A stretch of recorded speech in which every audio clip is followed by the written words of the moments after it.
Hey everyone, Josh here, and I'm really excited because in today's nutrition video, we're going to start a three-part series where I break down each of the major macronutrients. These include carbohydrates, proteins, and fats. In each video, I'm going to explain what they are and how they affect our bodies.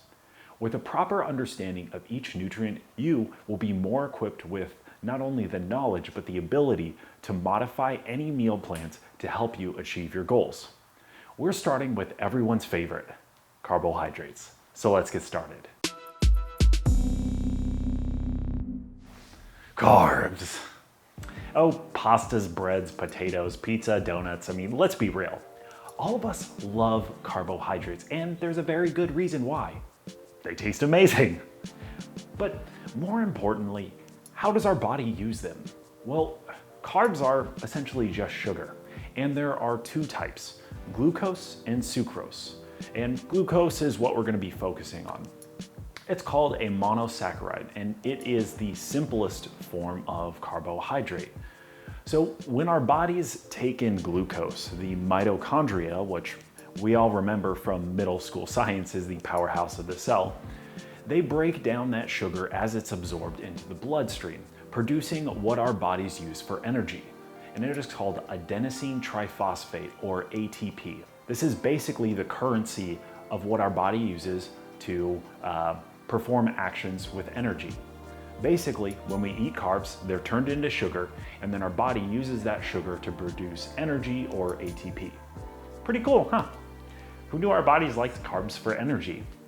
But if carbs are important for energy, this brings up a couple of interesting questions, like, why do we always hear about carbs being bad? Or reduce carbs if you want to lose weight? Where does that mindset even come from? Well, to be honest, there is some truth to it. However, most people don't know the catalyst, so let me break it down. There are two types of hormones that come into play when we're talking about weight loss or weight gain. These hormones are named glucagon and insulin, and coincidentally, I love saying glucagon because it's another fun word. But anyways, when you eat carbs, or the sugar, insulin is released from your pancreas, and the insulin essentially puts your body in a, hey, I'm not going to burn fat mode. Whereas glucagon actually has the complete opposite effect.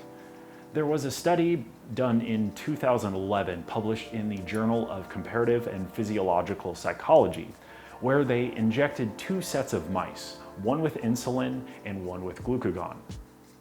As you can assume, the mice on insulin gained a bunch of weight, and the mice on glucagon lost weight. This was due to the fact that our bodies prefer to burn sugar over fat.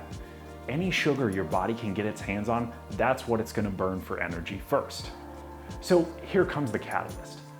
Why can some people eat a ton of carbs and not really gain any weight, while others just look at a cookie and gain 5 pounds?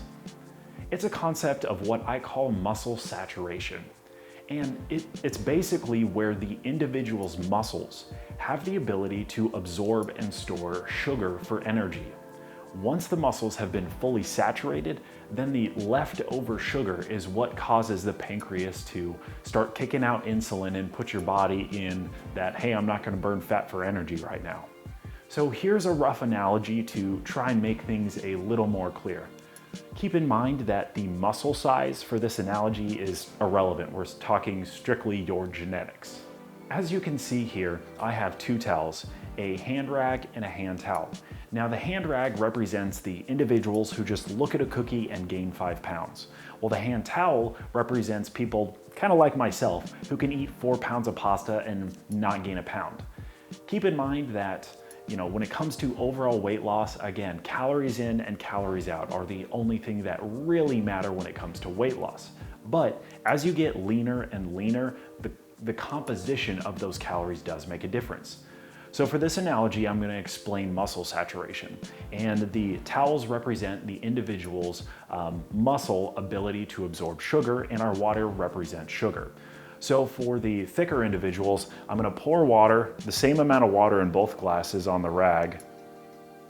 And we'll pour the whole cup here. And I'll lift that up. Well, you can't tell, but the rag is pretty much drenched, and we have water all over the counter here. So their ability to absorb sugar is pretty limited. And there's still some water left over here. There's still some sugar left over. But the individuals whose muscles have the ability to absorb a lot of sugar, we can pull all of this out. The towel's drenched, and it's still got plenty of room. There's nothing dripping on the counter, and this person still has the ability to absorb more sugar. So hopefully that makes things a little more clear. Keep in mind with this analogy that it has nothing to do with what you do as a person, whether it's your workout or your diet. This is strictly genetics. So if your body has the ability to absorb a lot of sugar, you can eat a ton of carbs and not really gain any weight. Whereas someone who looks at a cookie and gains 5 pounds, your muscle's ability to absorb sugar is just genetically limited. Now, when it comes to what carbs to eat, we want to focus on slow digesting carbohydrates. While whole grains are fine, you want to make sure and consume beans and legumes because of fiber. Now, we didn't really talk about fiber at all in this video because I wanted to keep it short.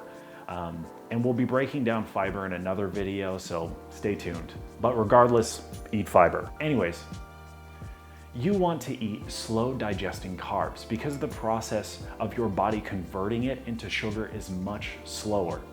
Faster digesting carbohydrates gives your body a constant surplus of sugar, meaning your blood sugar level is always going to be elevated, and your pancreas is always going to be kicking out that insulin on a regular basis.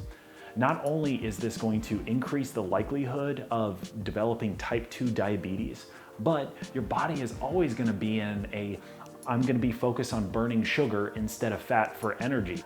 Do your best to make sure the carbs come from healthy sources. I've put a list in the description for you if you want to take a look. Well, that's it for our intro to carbs. Thank you so much for watching. Hopefully, you all have a joy-filled and blessed week. We'll see you next time.